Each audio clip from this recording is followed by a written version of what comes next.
English learners. Welcome to your own channel, the Smart Online Academy.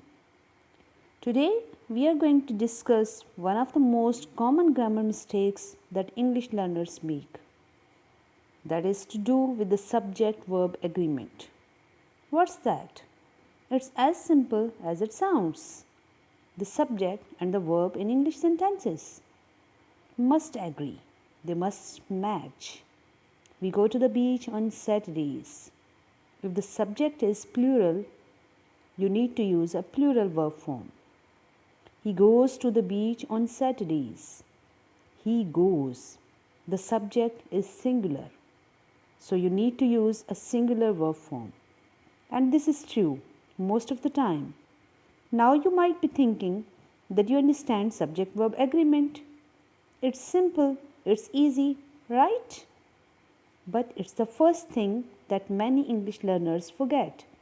But don't worry, there are some simple standard rules that you can use to help you. But some aspects of singular and plural noun usage make this a little more complex. So that's why I'm going to teach you some tips to master subject-verb agreement in English. Before we start, I want to highlight that there are two main areas where subject-verb agreement can cause you problems. The first is in your writing. And it's important to know the subject-verb agreement rules and how to use them correctly so that your English writing is grammatically correct.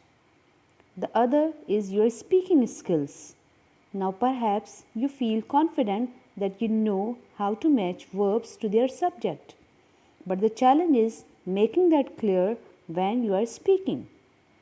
You might not even know this is a problem for you. The final consonant sounds are so important to communicate clearly. But for many English learners, it's not that easy to do.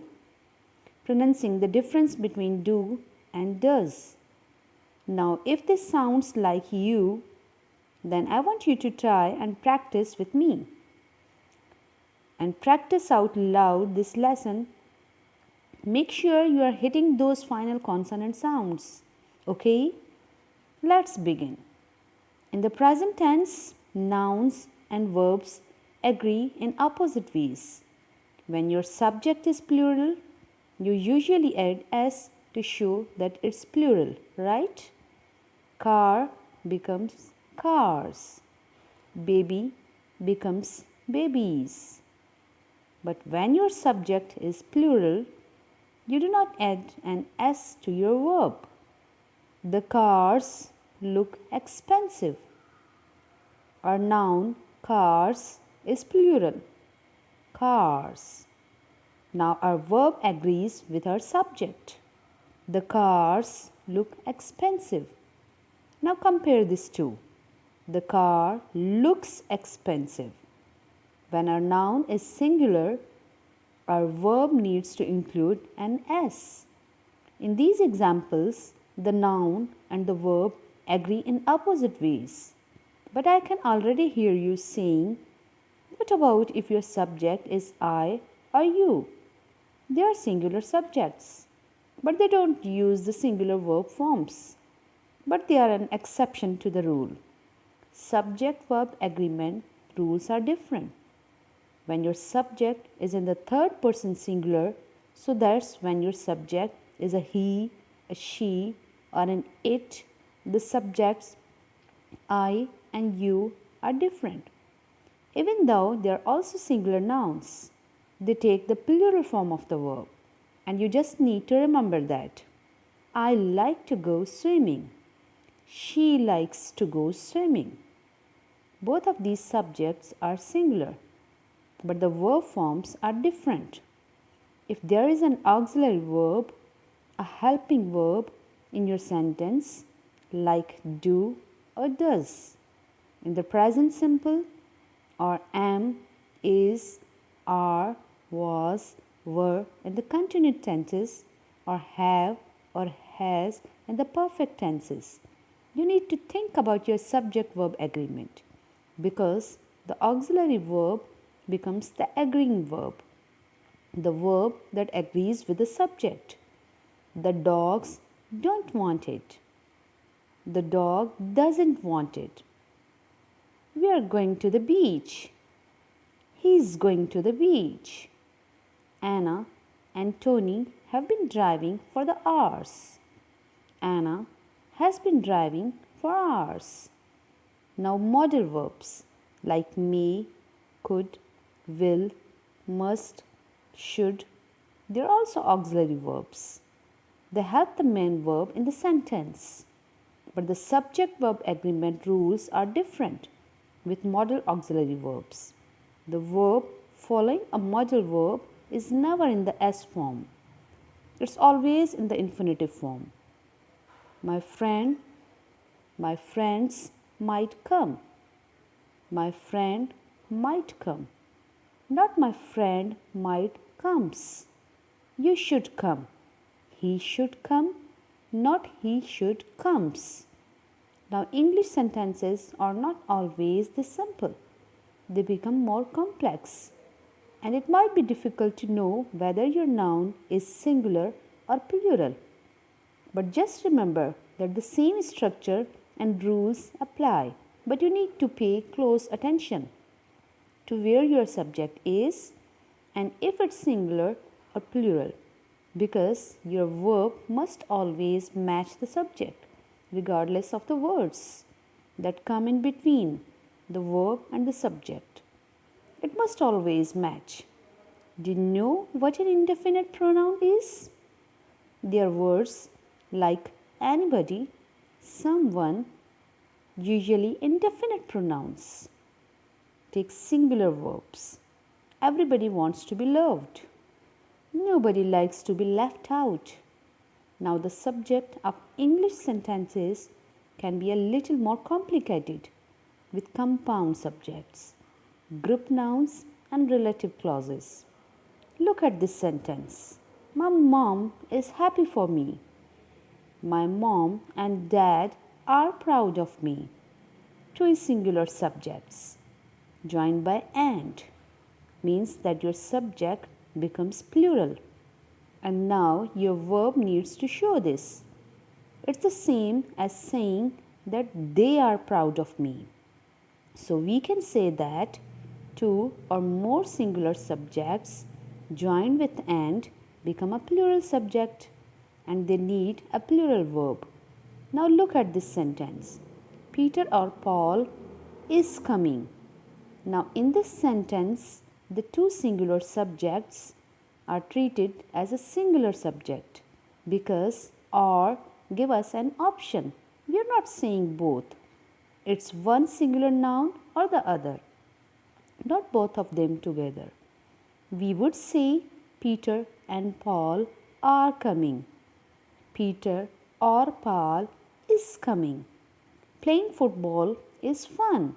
Now the same rule applies for gerunds and gerund phrases. When gerunds are the subject, they take the singular form of the verb. Waiting for the bus is annoying. When they are linked by and, they also take the plural form. And going to the beach are my favorite things about living here. Okay, so what about group nouns?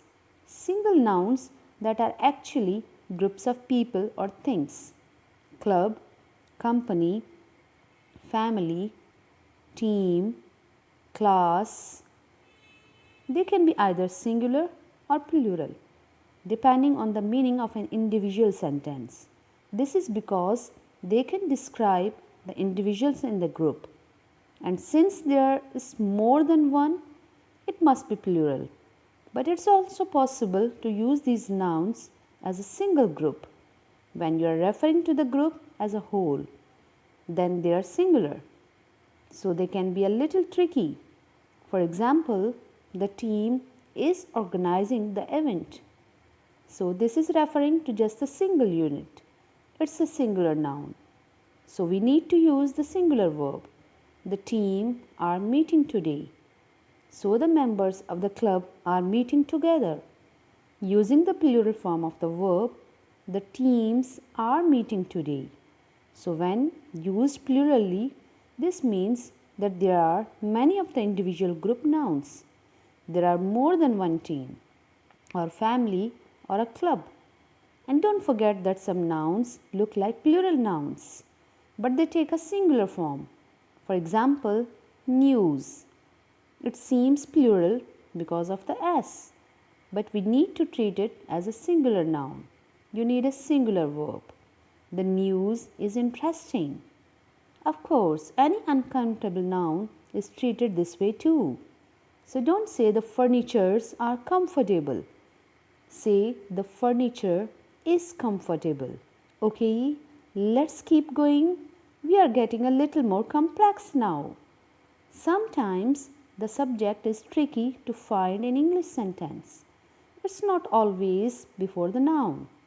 Subjects and verbs change positions in English questions. So you need to make sure you identify which is the subject before you choose the verb form. What are the steps we need to follow? In this sentence, the steps are the subject and the verb is are because it's plural. There are many plants in the garden. There is a plant in the bathroom. Look at this sentence. The car, which belongs to my brother, is not very clean. Relative clauses can make it difficult to locate the subject and the verb. Noun phrases also make this difficult, where a group of words act as a noun. The new features of the car are impressive. The features are the subject. It's plural, so it needs a plural verb. The more complex that your sentence becomes, the harder you need to look for the subject and the verb. And make sure that they agree. That was exhausting, wasn't it? You might need to go for a walk now to let all of that sink in or watch again. I'm sure that some of this lesson was good revision for you, but perhaps you learned a few new things about subject-verb agreement too. I hope so. If you love this channel and you enjoy my lesson, please subscribe just here and let me know in the comments what type of lesson you'd like me to make in the future, and keep watching this. So I'll see you with the next interesting lesson. Bye for now.